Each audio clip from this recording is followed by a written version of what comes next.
My name is Andrew. I am a self-taught photographer. I got into photography because of my middle school experience. It was a dark past where I got bullied and I dealt with rocks getting thrown behind my head. I got choked in classrooms. And my photographs helped me to not take it anymore.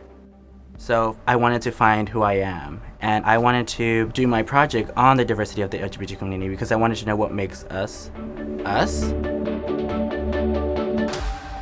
Maxwell is the founder of Project Contrast. I wanted to do more things and embrace my queerness. So I photograph queer kids and I travel the whole country working with them, and we have them write their stories.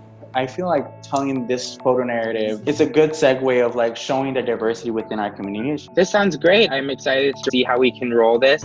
Let's squeeze in just a little bit more.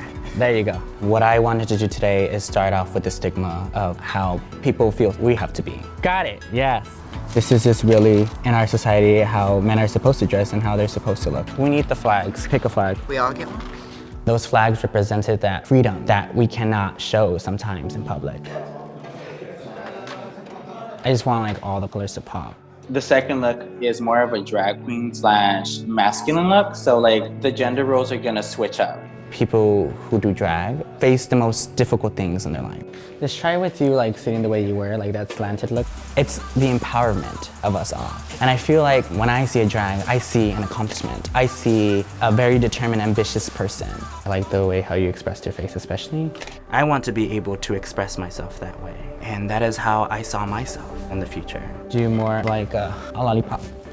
I feel powerful today because to me, it felt like I was in those pictures. I want to get it from a different perspective.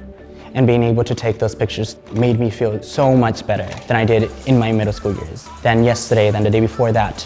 And even though those many hardships that you're probably going to face in the future, don't let that stop you. 3, 2, 1. It does get better. Don't sell yourself short, because you can achieve anything if you put your mind to it.